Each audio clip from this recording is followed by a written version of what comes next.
आगे बढ़ते हैं। ईडी के बाद अब देश का आयकर विभाग भी एक्शन में दिखाई दे रहा है। खबर यह है कि महाराष्ट्र के जालना में आयकर विभाग की टीम ने छापेमारी के दौरान करोड़ों की अवैध संपत्ति जब्त की है। ये छापेमारी जालना की 4 बड़ी स्टील कंपनियों के मालिकों के घर और दफ्तर के ऊपर की गई है। अब बताया यह भी जा रहा है कि इनकम टैक्स की इस रेड में इतना कैश और गोल्ड बरामद हुआ है कि उसे गिनने में 10 घंटे से भी ज्यादा का वक्त लग गया।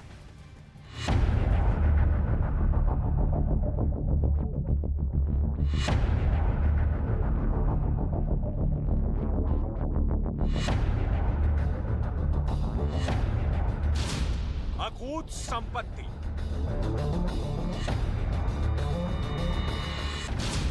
अथाह कैश,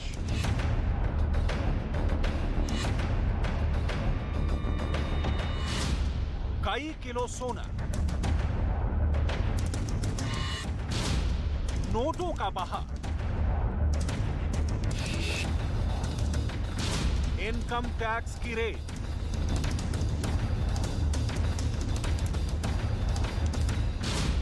$390 करोड़ की साजिश।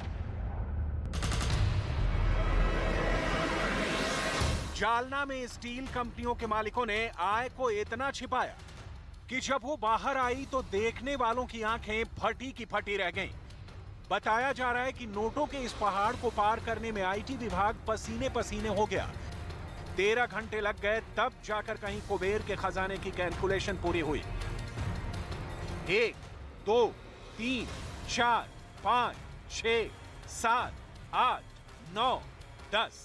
लेकिन ये बस नहीं है, गड्डियों पर गड्डियां हैं, गड्डियों पर गड्डियां हैं। नोटों का ऐसा एवरेस्ट जिनकी चकाचौंध देखकर आयकर विभाग भी हक्का बक्का रह गया। स्टील के इस कारखाने में जहां जहां इनकम टैक्स विभाग की टीम ने तलाशी ली, वहां नगद नारायण के दर्शन हुए। दरवाजों में, बिस्तर में, तहखाने में, हर कहीं बस कैश ही कैश।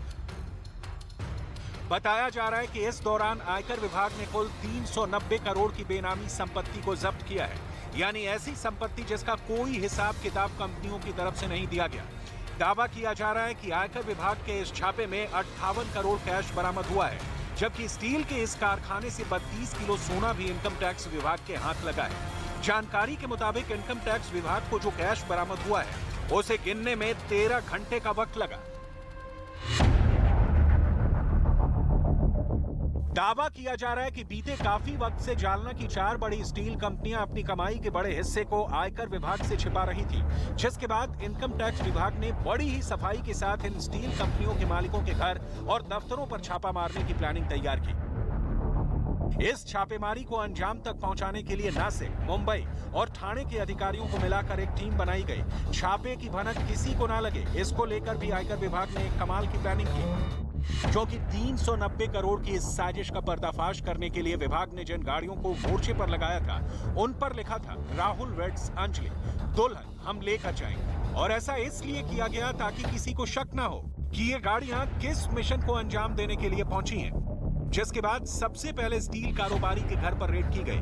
उसके बाद इनकम टैक्स की टीम MIDC में मौजूद स्टील कारखाने पहुंची और फिर रेड के लिए कारोबारी के फार्म हाउस को चुना गया। इन तमाम जगहों से आयकर विभाग को इतनी बेनामी संपत्ति बरामद हुई जिसका कोई और छोर नहीं था।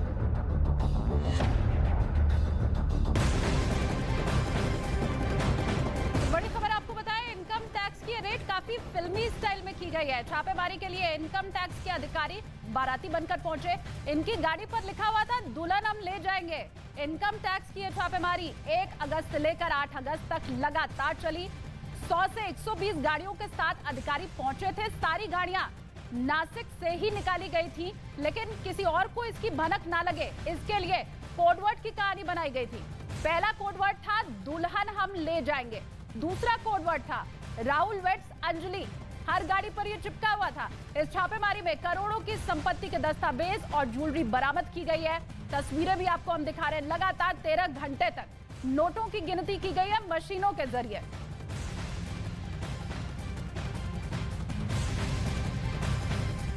इनकम टैक्स विभाग के अधिकारियों ने ये जो छापा डाला है, उसके पीछे की कहानी किसी फिल्मी स्क्रिप्ट से कम नहीं थी। इस स्क्रिप्ट को लिखने के लिए अधिकारियों ने काफी मेहनत भी की थी। आपको बताएं कि असल में इनकम टैक्स विभाग के अधिकारियों ने स्टील कारोबारी के ठिकानों पर रेड डालने के लिए बाराती का भेष धारण किया था। खुद को बाराती दिखाने के लिए आईटी अधिकारियों ने 100 से ज्यादा गाड़ियां किराए पर ली थी। इसके बाद इन गाड़ियों के ऊपर उन्होंने राहुल वेट्स अंजलि लिखवाया था, ताकि लोगों को ये लगे कि गाड़ियां किसी शादी के लिए यहाँ पर पहुंची हुई हैं और बाराती इसमें बैठ करके आए हैं। शादी वाली फीलिंग के लिए इन गाड़ियों पर दुल्हन हम ले जाएंगे का स्टिकर भी लगा दिया गया था, ताकि शक ना हो किसी को।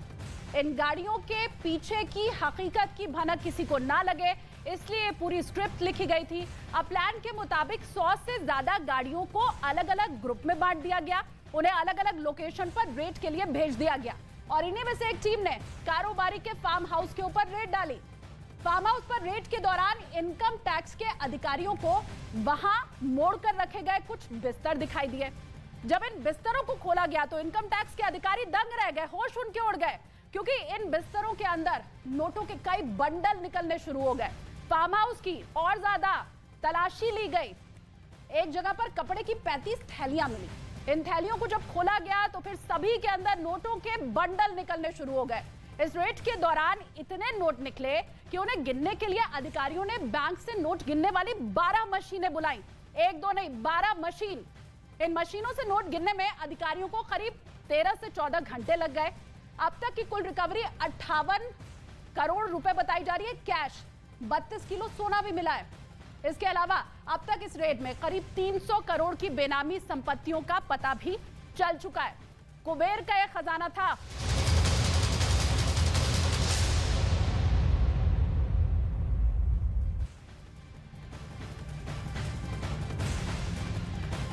और उत्तर प्रदेश के हरदोई में हुए मामूली से विवाद में दो पक्ष आमने सामने आ गए। ये बड़ी खबर इस वक्त की और इसके बाद एक पक्ष ने सरेआम सड़क पर तमंचा लहरा दिया, पत्थरबाजी शुरू कर दी। पुलिस के मुताबिक ये विवाद सिर्फ तेज रफ्तार में बाइक चलाने को लेकर शुरू हुआ था।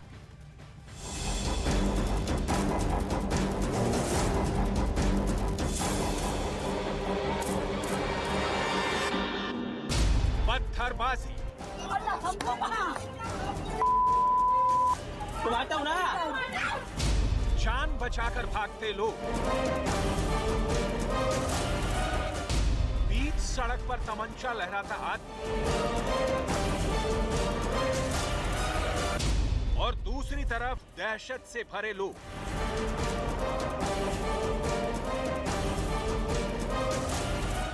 गुंडागर्दी और दहशत की ये तस्वीरें आई हैं उत्तर प्रदेश के हरदोई से, जहां एक तरफ पत्थरबाजी हो रही है तो दूसरी तरफ ये आदमी तमंचा लहराता हुआ सड़क पर बेखौफ घूमता नजर आ रहा है। इसकी अकड़ देखिए, ऐसा लग रहा है जैसे ये किसी भी वक्त किसी का भी खून बहा देगा। हरदोई के इस वीडियो को जिसने भी देखा वो खौफ से भर गया। आखिर कैसे कोई आदमी खुलेआम कानून व्यवस्था का इस तरह से मजाक उड़ा सकता है, क्योंकि जिस सड़क पर यह आदमी तमंचा लहरा रहा है वहां आसपास लोग मौजूद हैं, लेकिन इसके दिल में तनिक भी खौफ नहीं है। हरदोई में क्यों हुआ ये सब हम आपको तफसील से बताएंगे।